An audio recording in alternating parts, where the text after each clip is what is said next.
Yo también tengo amigos al igual que vosotros, aunque podríamos decir que los míos son de mayor duración. Debéis entender que nosotros experimentamos nuestra realidad de una manera bastante diferente de como lo hacéis vosotros.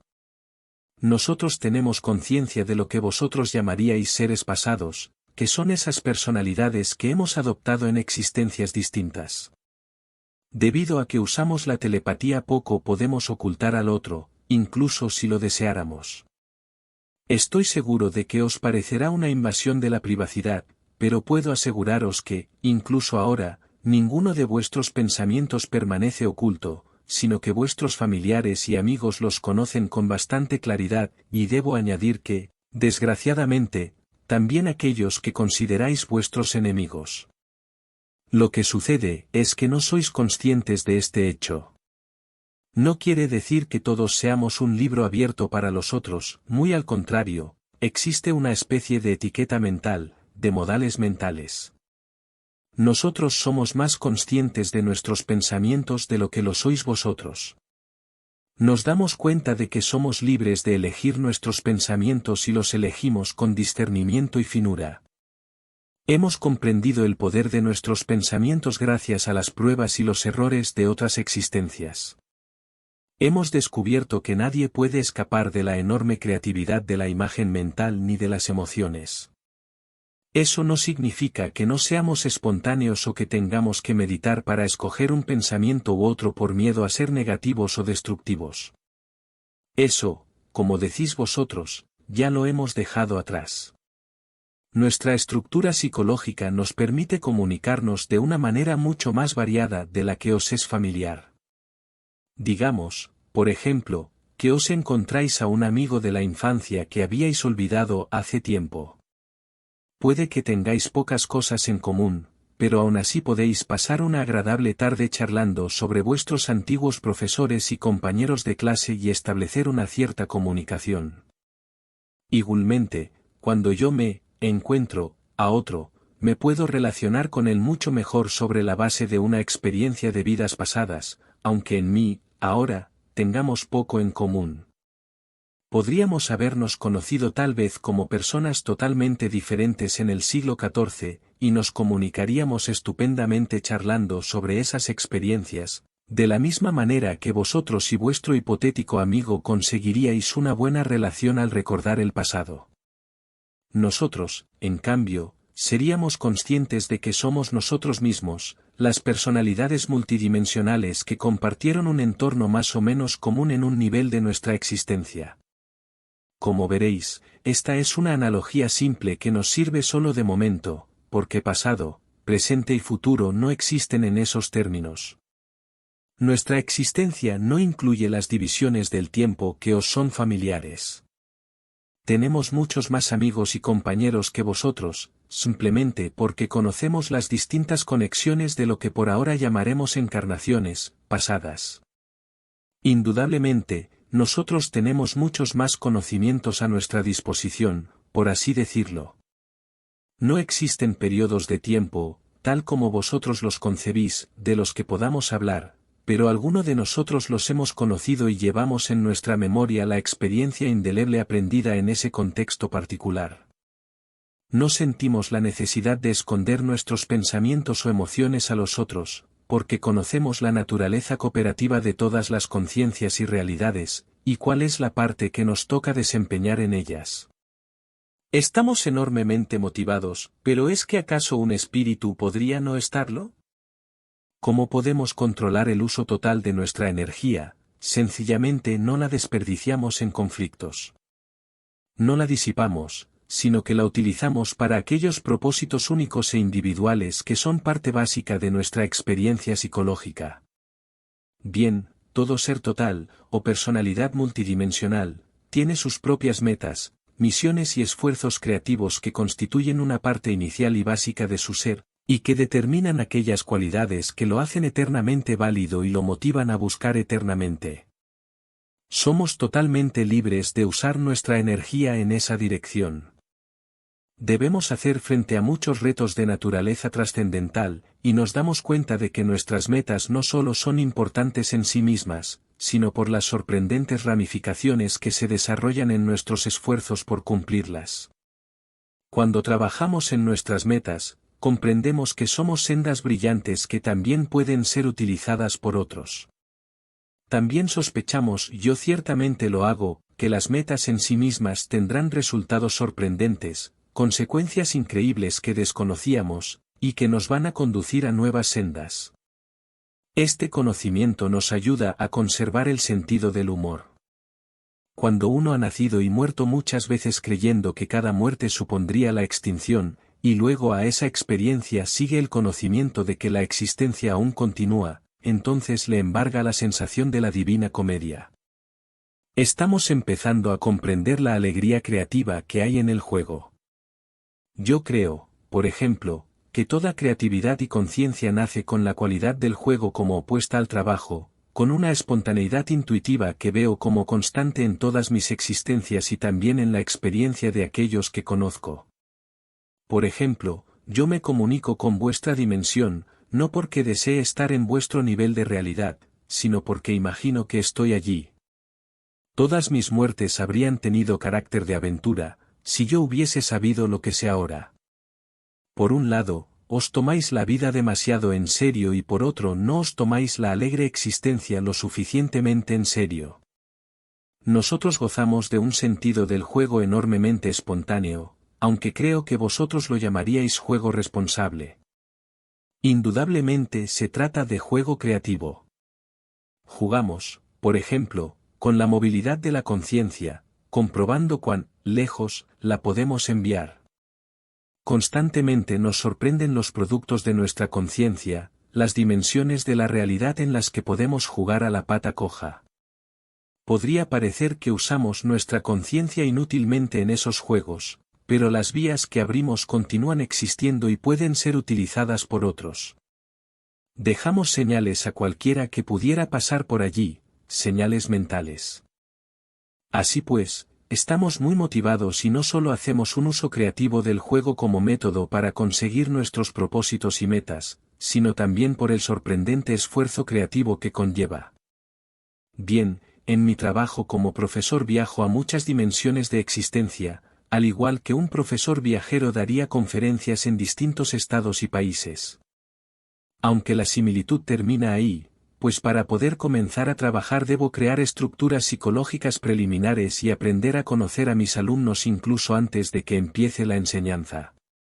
Debo tener un conocimiento profundo del sistema de realidad particular en que operan mis alumnos, de cuál es su método de pensamiento y cuáles son los símbolos que conocen. También debo calibrar correctamente la estabilidad de la personalidad del alumno, y no puedo pasar por alto sus necesidades. He de alentar al alumno mientras continúa su desarrollo, pero sin sobrepasarme, y presentar mi material de tal manera que tenga sentido en el contexto en que el alumno comprende la realidad, especialmente al principio. Debo tener mucho cuidado incluso antes de comenzar la verdadera enseñanza, para que todos los niveles de la personalidad se desarrollen a un paso más o menos constante. A menudo presento el material inicialmente sin dar signos de mi presencia, de modo que aparece como una sorprendente revelación. Pero, por muy cuidadosamente que lo presente, seguro que cambiará ideas muy arraigadas en la personalidad del alumno. Lo que yo le diga es una cosa, pero no cabe duda de que el alumno se verá impulsado a conductas y experiencias psicológicas y psíquicas que podrán parecer bastante extrañas a su pensamiento consciente. Los problemas varían según el sistema en el que discurre la existencia de mi alumno. En vuestro sistema, por ejemplo, y hablando de la mujer a través de la que escribo este libro, inicié el contacto mucho antes de que comenzaran nuestras sesiones. Su personalidad no fue nunca consciente de nuestro primer encuentro. Repentinamente comenzó a experimentar nuevos pensamientos, y como ella es poeta, creyó que eran inspiraciones poéticas. Hace algunos años en un congreso de escritores, se vio envuelta en circunstancias que podrían haberla conducido al desarrollo psíquico antes de que estuviese preparada. Yo conocía sus dotes psíquicas desde su infancia, pero la intuición necesaria la iba canalizando a través de la poesía, hasta que su personalidad alcanzó la formación necesaria para este tipo de experiencias. En el caso mencionado, por supuesto, fui informado de lo sucedido y me ocupé de poner fin al episodio y de que no se repitiera. Sin embargo, no fue una actuación accidental. Casi sin darse cuenta, su personalidad decidió poner sus alas a prueba, hablando figuradamente. Así es que, como parte de mi trabajo, he estado entrenando a esta joven desde su infancia de una manera u otra, como tarea preliminar al trabajo serio que empezó con nuestras sesiones. Eso forma parte normal de la actividad que desarrollo en muchos otros niveles de existencia. Se trata de un trabajo diversificado, ya que las estructuras varían según las personalidades. Y, mientras que en los sistemas en que trabajo existen similitudes fundamentales, en algunos yo no podría ser profesor, sencillamente porque los conceptos básicos de su experiencia serían extraños a mi naturaleza y los procedimientos de aprendizaje en sí mismos están también fuera de mi experiencia. La idea que vosotros tenéis del espacio es totalmente errónea. En mis contactos con vuestra esfera de actividad no tengo que atravesar cielos dorados y brillantes como si fuera una especie de superhombre espiritual, para entrar en vuestro dominio físico. Volveré a tocar este tema en un capítulo posterior, pero, realmente, el espacio tal y como lo percibís vosotros sencillamente no existe. La ilusión del espacio no solo está causada por vuestros mecanismos físicos de percepción, sino también por los patrones mentales que habéis aceptado, patrones que adopta la conciencia en vuestro sistema cuando alcanza cierto grado de evolución.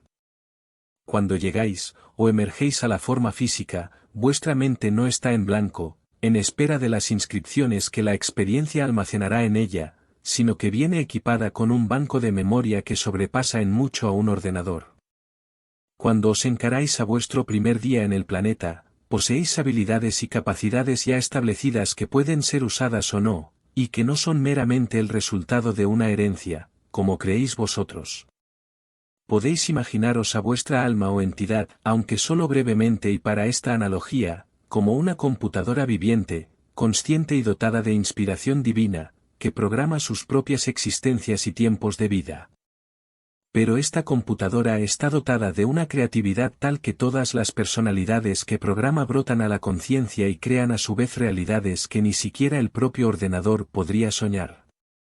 Sin embargo, cada personalidad llega con una idea incorporada de la realidad en la que va a operar y cuenta con un equipo mental totalmente adaptado a los entornos especializados con que se encontrará. Tiene total libertad, pero debe operar en el contexto de existencia para el que ha sido programada. Aún así, en el lugar más secreto y recóndito de la personalidad está condensado el conocimiento que reside en la computadora como un todo. Debo señalar que no quiero decir que el alma o la entidad sean una computadora, sino que os pido que consideréis la situación desde esa óptica para comprender ciertas cuestiones. Toda personalidad tiene la capacidad no solo de alcanzar un nuevo tipo de existencia en su entorno, la realidad física, en vuestro caso, sino de aumentar creativamente la calidad de su propia conciencia, de ese modo, abrirse camino a través de ese sistema especializado, rompiendo las barreras de la realidad a medida que la conoce. Bien, en todo esto existe un propósito del que también hablaremos más adelante. He mencionado este tema aquí, porque quiero que veáis que vuestro entorno no es real en el sentido que pensáis que lo es. Cuando nacéis estáis ya, condicionados, para percibir la realidad de un modo particular y para interpretar esa experiencia de una manera muy limitada aunque también muy intensa. Debo explicar todo esto antes de poder daros una idea clara de mi entorno, o de aquellos otros niveles de la realidad en los que opero. No hay espacio entre mi entorno y el vuestro, ni límites físicos que nos separen. Y, hablando de una manera muy real, el concepto de la realidad tal y como la perciben vuestros sentidos físicos o vuestros instrumentos científicos, o al que llegáis por deducción, tiene muy poco que ver con los hechos. Y los hechos son difíciles de explicar. Vuestros sistemas planetarios existen todos a la vez, simultáneamente, tanto en el tiempo como en el espacio. El universo que creéis percibir visualmente o a través de instrumentos parece hallarse compuesto de galaxias, estrellas y planetas que están a distancias diversas de vosotros. Sin embargo, eso es, fundamentalmente, una ilusión. Vuestros sentidos y vuestra propia existencia como criaturas físicas os programan para percibir el universo de esa manera. El universo como lo conocéis no es más que vuestra interpretación de los acontecimientos tal y como se introducen en vuestra dimensión tridimensional. Los acontecimientos son mentales. Eso no significa, por ejemplo, que no podáis viajar a otros planetas de ese universo físico, ni tampoco que no podáis usar una mesa para mantener libros, copas y naranjas, aunque la mesa no tenga cualidades sólidas por sí misma. Cuando yo entro en vuestro sistema, me muevo a través de una serie de acontecimientos físicos y mentales. Vosotros interpretáis que esos acontecimientos están dentro del espacio y el tiempo, y por eso a menudo tengo que utilizar esos términos, ya que debo usar vuestro lenguaje y no el mío. Vuestras creencias fundamentales son esas ideas preconcebidas de las que os hablé, esos acuerdos en los que basáis vuestras ideas de existencia. Espacio y tiempo, por ejemplo, son creencias fundamentales. Todo sistema de realidad tiene su propia colección de estos acuerdos. Cuando me comunico con vuestro sistema, debo usar y comprender las creencias fundamentales en las que se basa.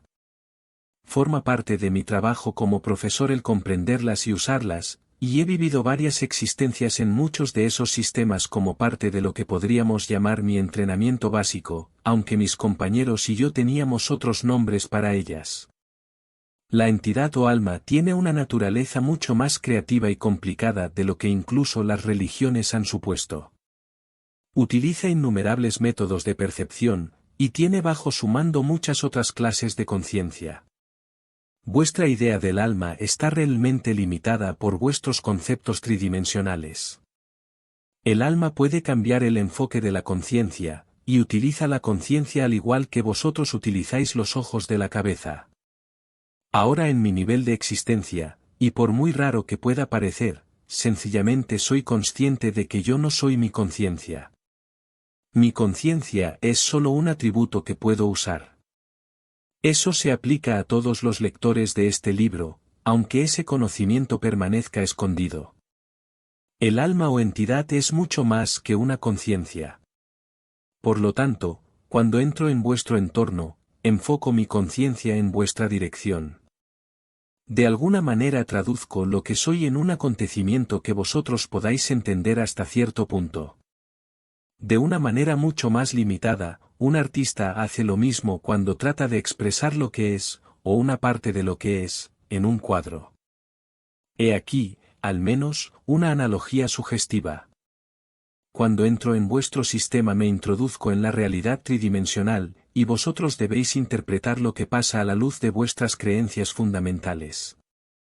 Ahora bien, pese a que no os deis cuenta, todos vosotros entráis en otros sistemas de realidad en estado de sueño, aunque sin la total participación de vuestro ser consciente normal. En vuestras experiencias subjetivas dejáis atrás la existencia física y actuáis con un propósito claro y validez creativa, en sueños que olvidáis en el momento de despertar. Cuando reflexionáis en el propósito de vuestra existencia, lo hacéis con respecto a vuestra vida diaria de vigilia, pero también cumplís vuestro propósito en esas otras dimensiones del sueño. Estáis entonces en comunicación con otras porciones de vuestra identidad, y el trabajo y esfuerzo realizados en ellas son tan válidos como los que hacéis en vuestra vida de vigilia. Por lo tanto, cuando entro en contacto con vuestra realidad, es como si estuviese entrando en vuestros sueños. Yo puedo ser consciente de mi ser mientras dicto este libro a través de Jane Roberts, y ser también consciente de mí en mi propio entorno. Esto es así porque solo proyecto aquí una parte de mi ser, así como quizá vosotros proyectáis solo una parte de vuestra conciencia cuando estáis escribiendo una carta a un amigo y seguís conscientes de la habitación en la que estáis. Yo proyecto mucho más de lo que lo hacéis vosotros en una carta, ya que una parte de mi conciencia permanece ahora dentro de la mujer en trance a la que dicto, pero la analogía se aproxima bastante. Mi entorno, como dije antes, no sería el que corresponde a una personalidad que acaba de morir, pero más tarde os describiré lo que podéis esperar en esas circunstancias. Una gran diferencia entre vuestro entorno y el mío es que vosotros estáis obligados a materializar físicamente vuestros actos mentales como materia física. Nosotros entendemos la realidad de los actos mentales y reconocemos su genial validez, los aceptamos tal como son, y consecuentemente, no necesitamos materializarlos e interpretarlos de una manera tan rígida. Vuestro planeta Tierra me ha sido muy querido. Ahora puedo enfocar mi conciencia hacia ella, si así lo decido, experimentarla de igual modo que vosotros, pero también puedo percibirla de muchas otras maneras que vosotros no podéis en vuestro tiempo. Ahora algunos de los que estáis leyendo captaréis enseguida intuitivamente lo que digo, porque ya habréis comprendido que veis vuestra experiencia a través de unas lentes figuradas que distorsionan la visión.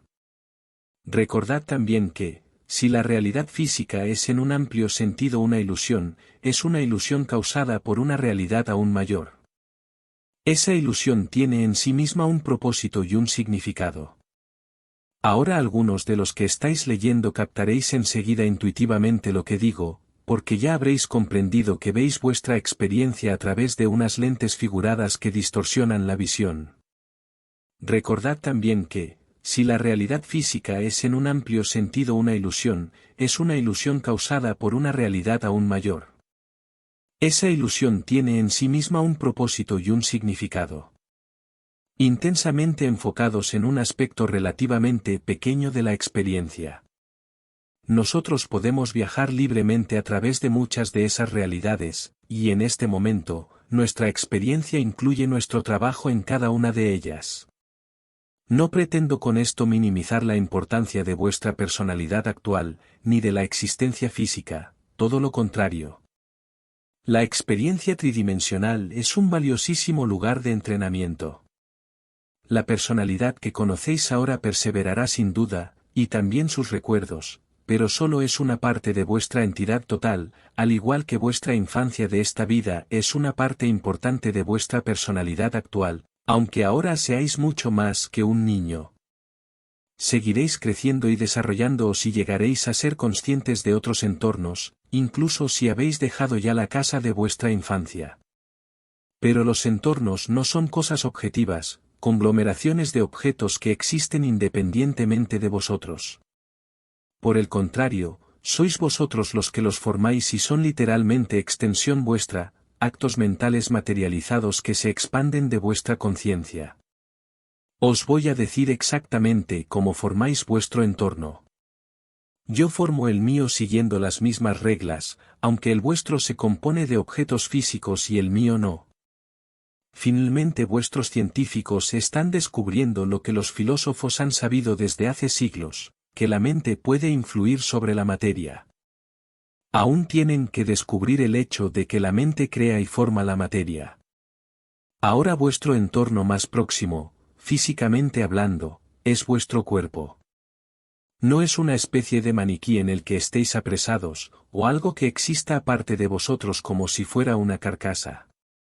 Vuestro cuerpo no es bello o feo, saludable o deforme, rápido o lento, porque ese sea el cuerpo que se os dio indiscriminadamente al nacer. Vuestra forma física, vuestro entorno corpóreo personal, es la materialización física de vuestros pensamientos, emociones e interpretaciones. Literalmente, el ser interno forma el cuerpo transformando mágicamente pensamientos y emociones en su homólogo físico. Vosotros hacéis crecer vuestro cuerpo, de tal modo que su condición refleja en todo momento vuestro estado subjetivo. Usando átomos y moléculas, construís vuestro cuerpo, y con estos elementos básicos configuráis una forma que llamáis propia. Intuitivamente sois conscientes de que configuráis vuestra propia imagen y de que sois independientes de ella. No os dais cuenta de que creáis vuestro entorno más amplio y el mundo físico que conocéis, impulsando a la materia vuestros pensamientos y emociones, un progreso en la vida tridimensional. Por lo tanto, el ser interno, individualmente y en masa, envía fuera su energía psíquica y crea tentáculos que se incorporan a la forma. cada emoción y pensamiento tiene su realidad electromagnética propia, completamente única, y está totalmente equipada para combinarse con otras, de acuerdo con los distintos grados de intensidad que podáis darle. Por así decirlo, los objetos tridimensionales se forman de modo semejante a cómo se forman las imágenes que veis en vuestras pantallas de televisión, pero con grandes diferencias.